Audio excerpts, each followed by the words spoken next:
Hello. Welcome to the gaming corner. Please come in, have a seat. Is it still cold outside? Oh, it was brutal this morning. Luckily, I've been in here all day, so I haven't had to contend with the elements. Now, we spoke on the phone yesterday, right? If I remember correctly, you want to get into gaming, but you don't really know what you're looking for. Well, you're my favorite kind of client. Because that means we get to play around and have fun today.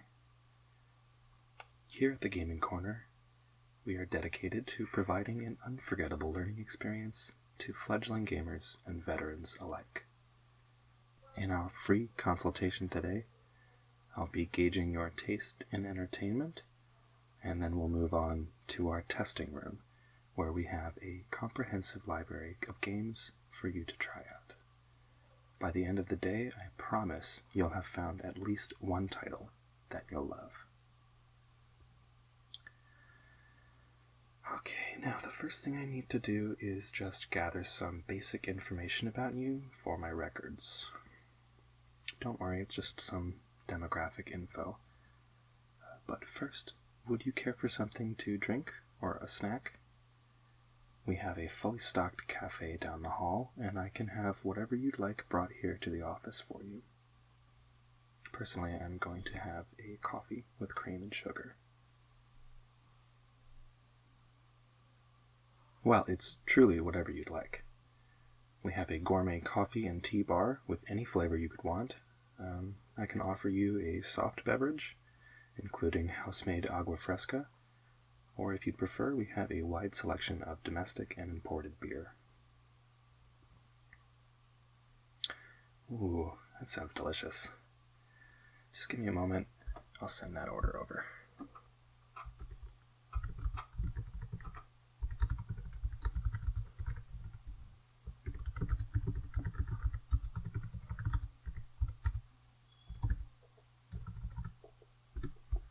Okay, that should be over in just a few moments. Okay, well, while we wait for our drinks, why don't we get the boring stuff out of the way? How does that sound? I've just got some basic questions for you. Let me just pull up my questionnaire form here. Okay. What is your full legal name?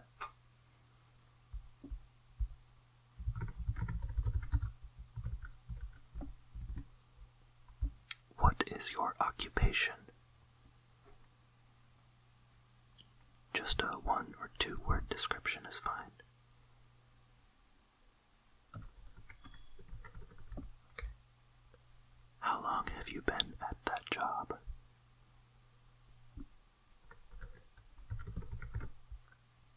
Alright. Now, how often in a week would you say you find yourself with at least 2 or more hours of uninterrupted leisure time? Just a simple estimate is fine.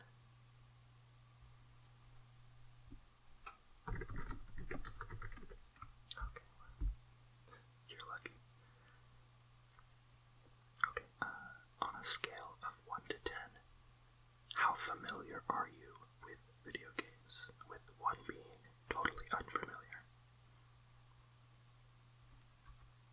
Yeah, well, I suppose that's why you're here, isn't it?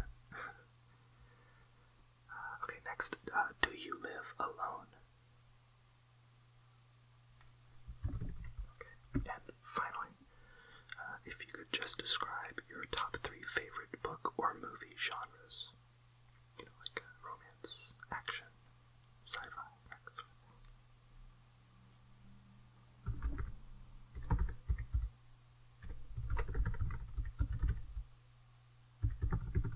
Okay, great. Alright, that just about does it for the questions. Oh, yes, please come in. Yeah, the coffee for me, and that for my guest. Yeah. Thank you so much, David.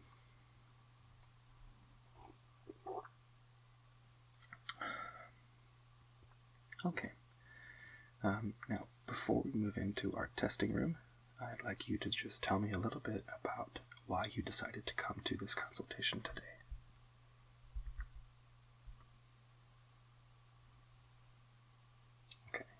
Okay, so you have a friend that you'd like to be able to talk to about games, but you don't have a lot of experience with them, and you wanted a professional opinion. That makes sense. Yeah, it can be frustrating when you have a friend like that with interests you can't talk to them about. Well, it's really nice of you to educate yourself so that you can talk to them, and I promise that what you'll learn here today will improve your quality of life. Video games are a totally unique hobby that differ from books and movies in one key way: interactability. For myself and many other gamers, it is invaluable to not only be told a story, but to be able to participate in it as well. Alright, well, unless there's anything else you'd like me to know about you, or if you have any questions. Great, okay, so if you'll follow me, we're just going to go across the hall into our testing room. I love this room. This is one of our testing chambers, or as I like to call it, gaming lounge. As you can see, we've got a nice comfortable couch here with cup holders and footrests, and on the wall is a giant plasma screen TV hooked up with all of the current consoles. Please, get comfortable. Take your shoes off if you like. Oh, and by the way, if at any point you'd like something to eat or another drink, you can just press that button on the arm there and order from the cafe. All complimentary, of course. So the first thing I wanted to do is determine which platform you're most drawn to. Now we have 4 options in this lounge, but these are just the most common platforms, and you are by no means limited to these 4. Now we have a state-of-the-art gaming PC, an Xbox One, a PS4, and a Nintendo Switch. All of the controllers right there on the table in front of you, so just go ahead and pick up whichever one speaks to you. The PS4, an ergonomic and comfortable controller. So if you can just press that circular button in the middle to turn it on.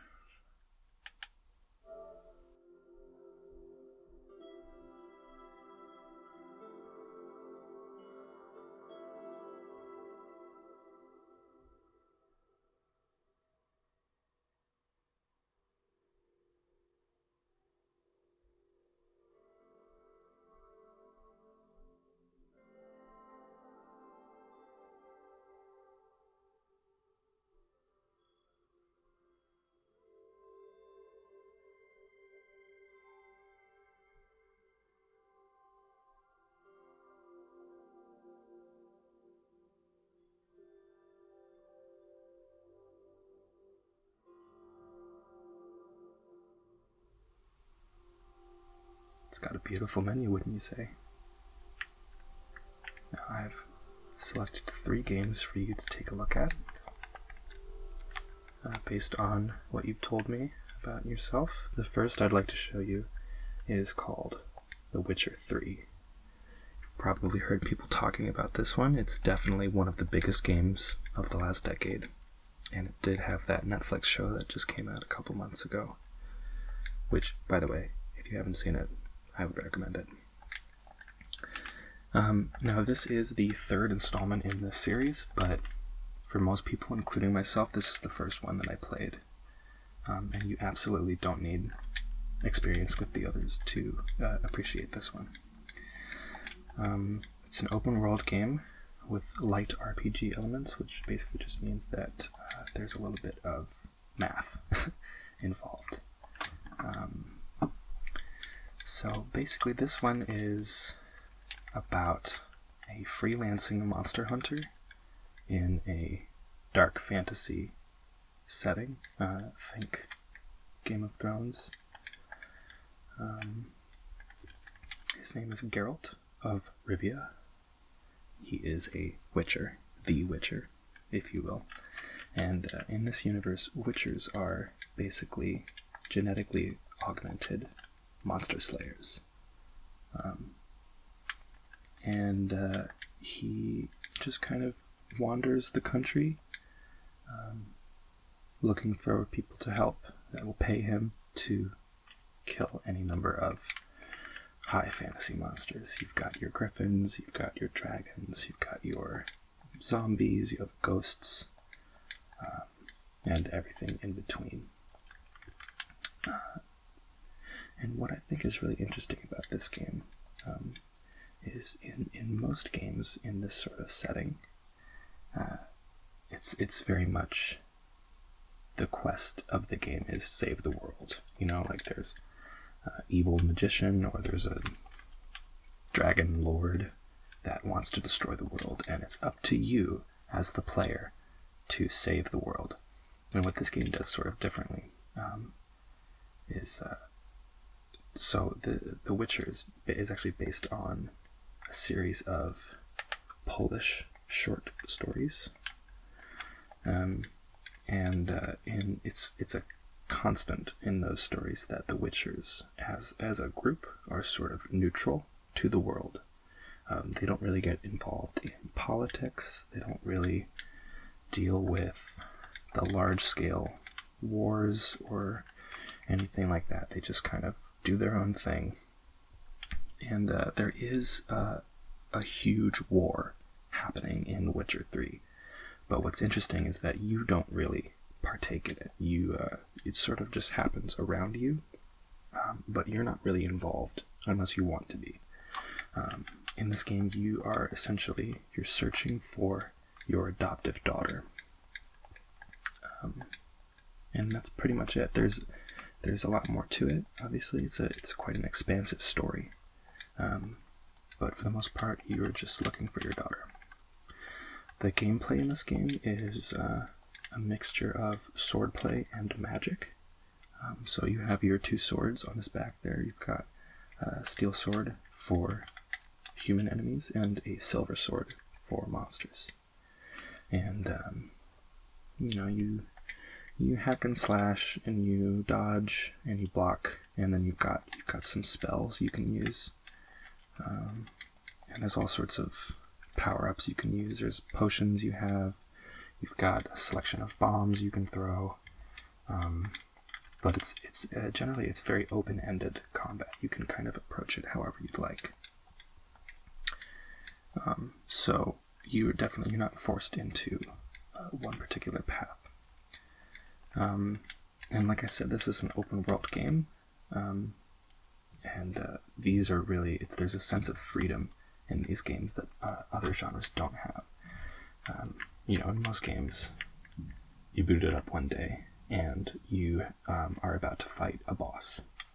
Well, in this game, if you're about to fight that boss and you say, I don't want to do that today, you don't have to. You can turn around and walk in the other direction and go and find something else to do. It's very open-ended. The way that you play the game, there's all sorts of different things to do. You can follow the main story if you'd like. There's a whole card game. There's a very in-depth card game that you can play with people all over the world. That's very, very enjoyable. You can visit a brothel and spend some money there. You can roam the countryside on your horse. You can go and find people to help kill their pesky monsters and all sorts of stuff. So this one is, there's a lot of content in this game. You'll spend a lot of time with it if you do decide to pick this one up. Okay, the next game I have for you is called Horizon Zero Dawn. Now this is also an open world game, but it approaches it from a very different perspective. And hold on. I don't want my coffee to get cold. Now, I actually can't tell you a whole lot about this one, which I know is kind of strange because I'm trying to sell it to you, but I would really hate it if you decided that you wanted to play this one, and I'd already spoiled the story for you. Part of what is so compelling about this game is the mystery of the world and of the story. So I don't really want to tell you a whole lot about it, but I will tell you that the premise of this game can be summed up in the words robot dinosaurs. Yes, you heard me right. Robot dinosaurs. And that's all I'm going to tell you. It's a really interesting title. You spend a lot of time finding out, why there are robot dinosaurs in this world. Like I said, just like The Witcher, it's an open world game. Only this one is you primarily move through the world with stealth. This is a very stealthy game. So there's a lot of crouching and moving quietly and hiding. And I'll be honest, when I was first told that, I wasn't sure it would work. But it does. It's seamless the way that the open world and the stealth mechanics blend together. It feels almost effortless at some points. Very enjoyable game. The primary way you engage with the enemies, you have a bow and arrow.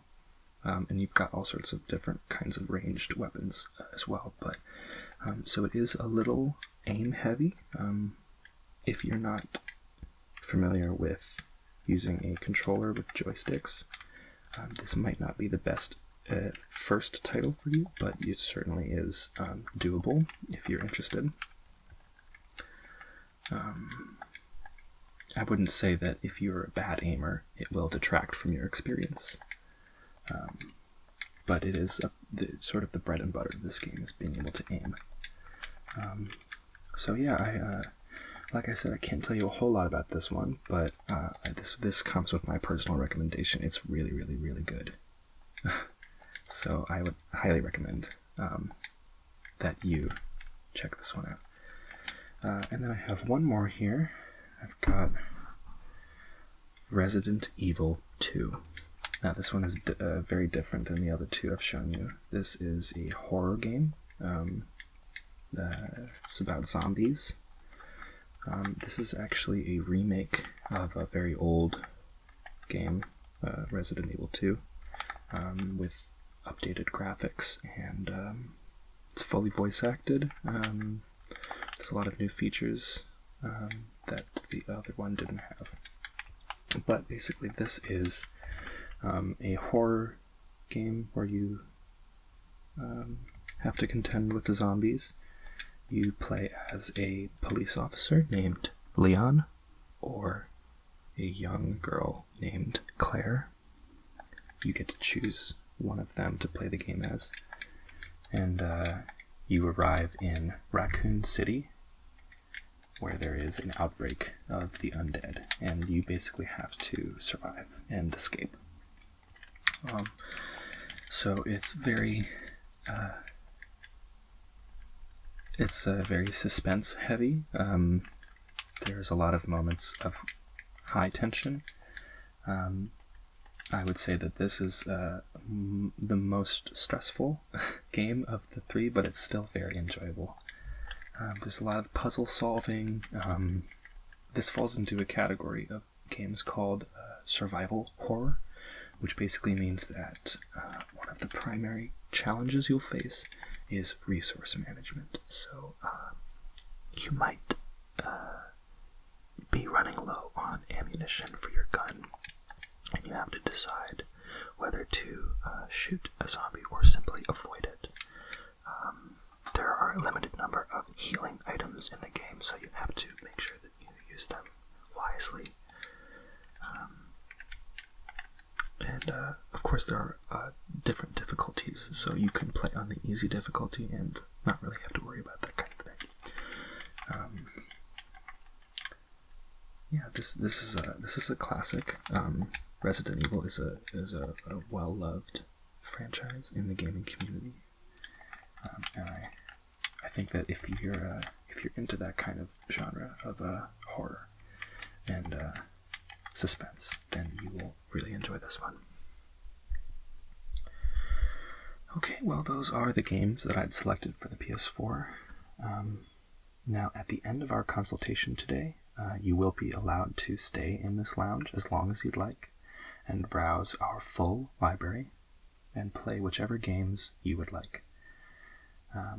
And if you decide to buy a game today, we do offer a save file transfer system where we can take your file from today and move it to the console you take home. So whatever progress you make today will carry over to your home console.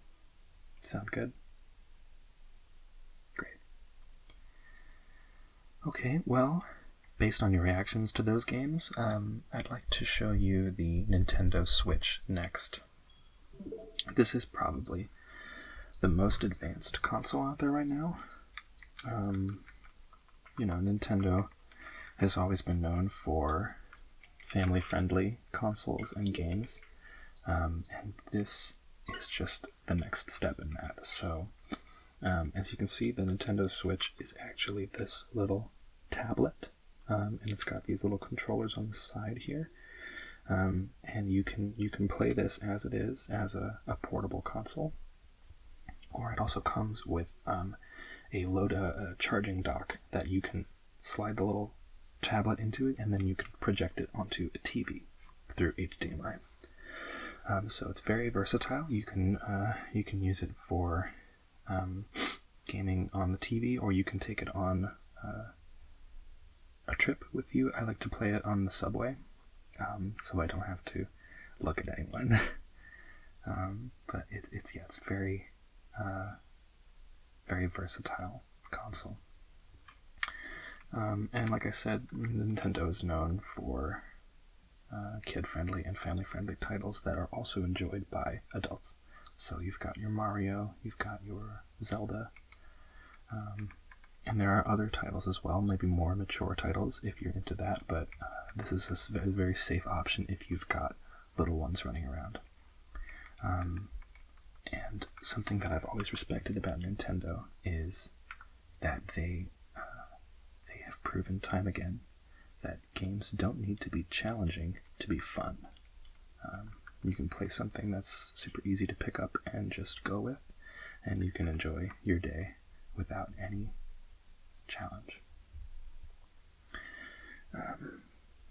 So I've got 3 more titles to show you for the Nintendo Switch based on your reactions to the other games.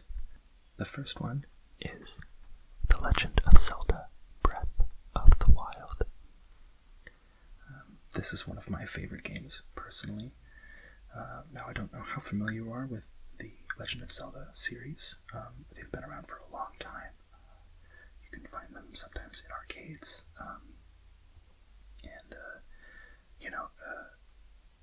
Link in his green tunic and pointy cap is a very iconic video game character, so I'm sure you've seen him. But whatever your experience with the series is, this game is such a huge departure from the series that it doesn't really even matter. This is a truly non-linear open world game. Linear meaning that when a game is linear, it means that you don't have a whole lot of choice as to the pacing of the game and what you do. A very linear game, you follow a very strict path.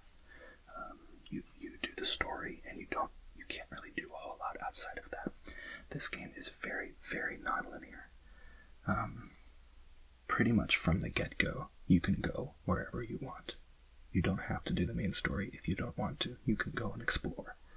And while that's true of all open world games by nature, what's fascinating about this game is that once you've done the tutorial's about, I would say, half an hour to an hour long, you basically have all of the tools that you will need to explore the world and interact with it.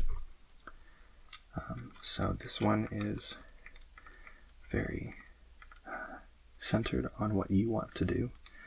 You kind of set your own goals And there's something to find everywhere.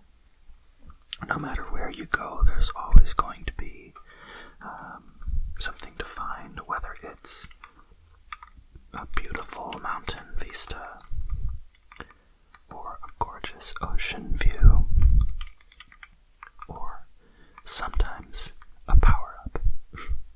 I call it a power-up, but that's kind of an archaic term from the arcade days. Really, it's just there's items everywhere for you to find and use.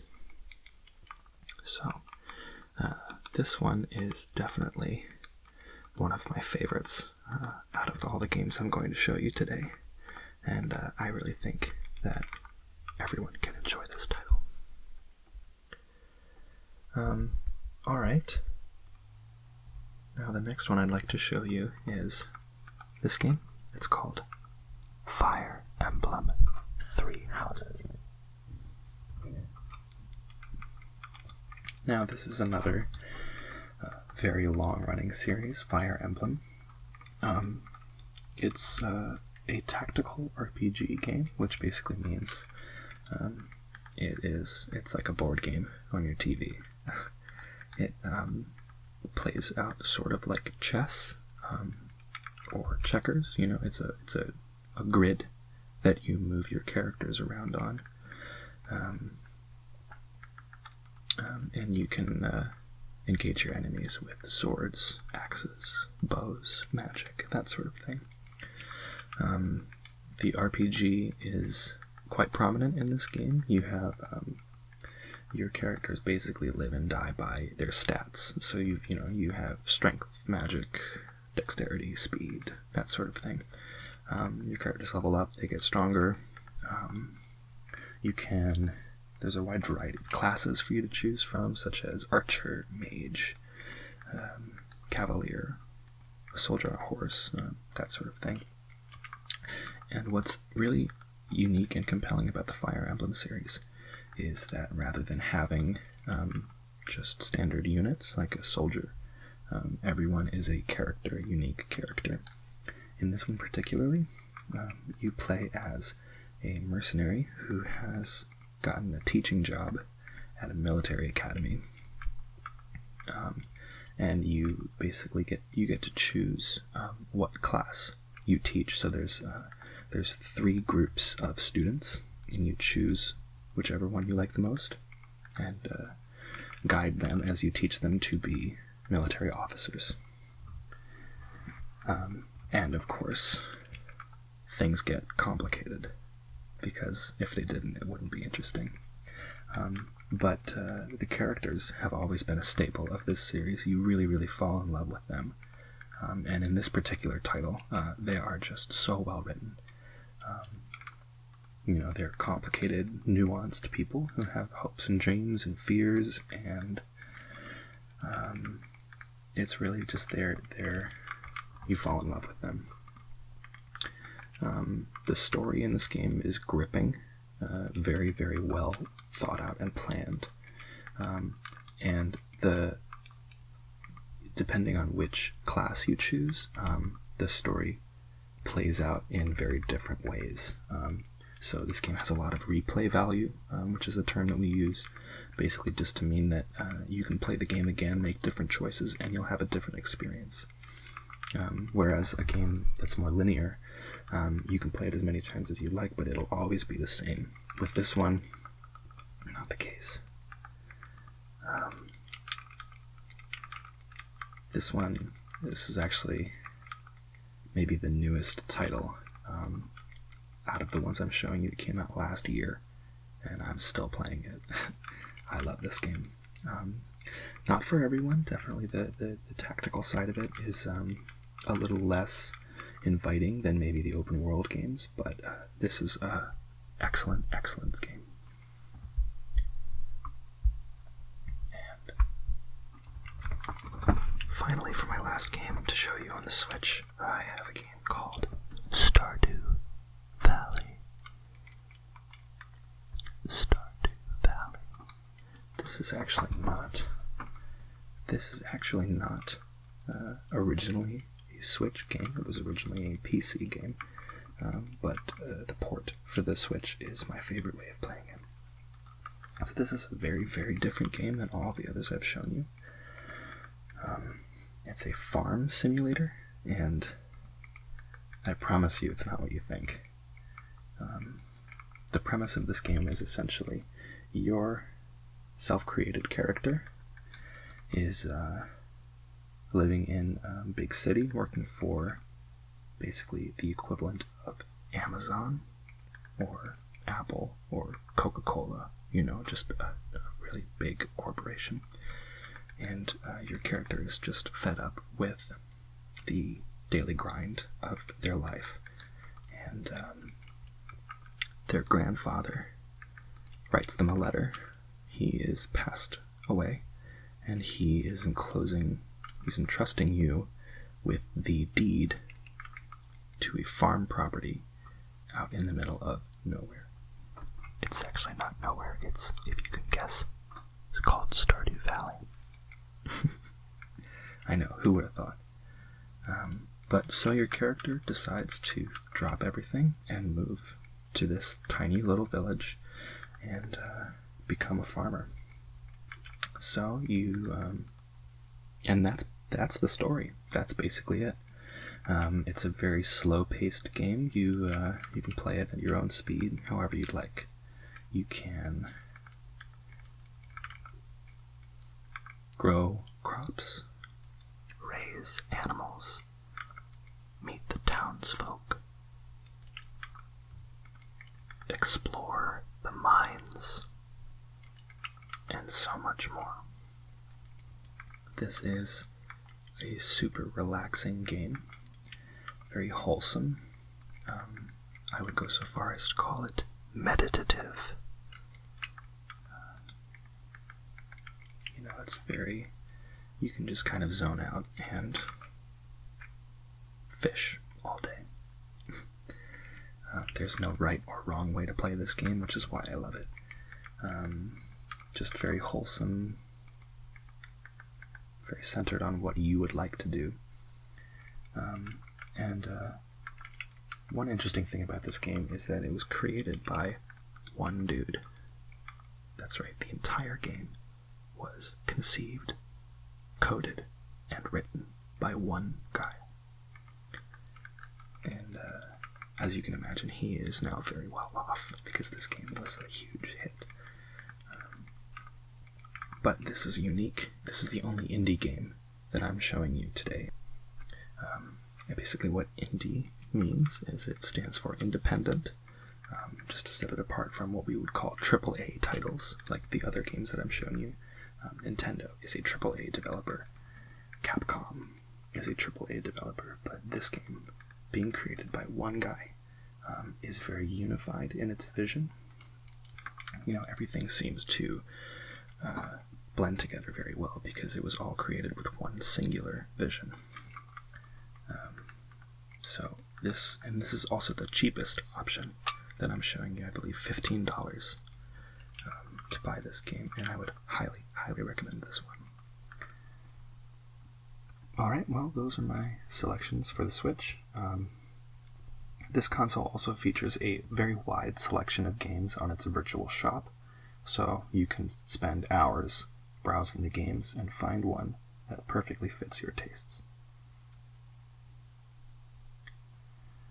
Okay, well, lastly, I wanted to talk to you a bit about PC gaming. Now, I'm sure you own a computer in some form, but you may have never thought of it as a gaming machine. Well, PC gaming is easily the most versatile platform available because of the wide array of options. You have both hardware and software. Now, you could buy a pre-made gaming PC or laptop, such as Alienware. Alienware makes a lot of premium gaming supplies. But if you do a bit of research, you can actually build your own for significantly less money. That's actually what I did, and I really don't know anything at all about computers. It's a great option for long-term gaming, because when a new generation of games comes out that demands more advanced hardware, you can simply upgrade individual pieces of your computer rather than having to shell out for an entirely new machine. And while a decent gaming PC is more expensive than a console, it'll save you a lot in the long run. Now, with the PC, I'm not going to curate any titles for you because the beauty of PC gaming comes from the sheer number of games available. Now, there are programs on the PC like Steam, as well as other developer services like Epic Games and Blizzard. They all have their own retail programs, and basically the way that works is I could compare it to iTunes for video games. Talking about Steam in particular, Steam is the platform of a company called Valve, who used to make games, and now they just sort of run this business. But essentially, you open the program, and then you can browse the store for all sorts of different games, read reviews from people who played them, watch videos of the gameplay, look at screenshots, and then you can buy the game, download it, and play it, all on that program. So there are hundreds of thousands of games on Steam, ranging from AAA titles like The Witcher 3 to indie games like Stardew Valley and beyond. If you're going to go the PC route, Steam is basically a must-have, and it is a free program.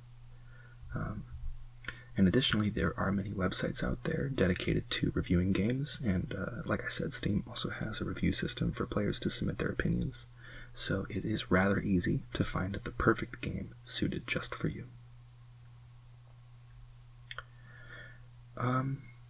Alright, well, that just about does it for our consultation. Now, like I mentioned earlier, you are more than welcome to stay here until the office closes if you wish. And the cafe is free for clients if you get hungry or just need a break. We do have a fully stocked bar as well. And our chef actually owns his own Michelin star rated restaurant. So I highly recommend going in and getting something to eat. Now, if you'd like me to stay here with you and guide you through some other titles, I'd be happy to do that as well. And if you do decide that you'd like to make a purchase, you can simply go to the reception desk in the lobby, and they'll be able to help you out with that. All you'll need is the number of this testing lounge, which is just outside on the wall, and they'll be able to pull up all of your save data and transfer it to your new console. You'd like to just mess around by yourself in here? That's fine. Feel free to use any of the consoles in here. The library over there on the shelf. Those are all of our games. And the PC itself is fully loaded with over 500 titles. Have fun. It was so nice to meet you today. I really hope that you enjoyed your time here at the Gaming Corner. And let me know if you need anything else.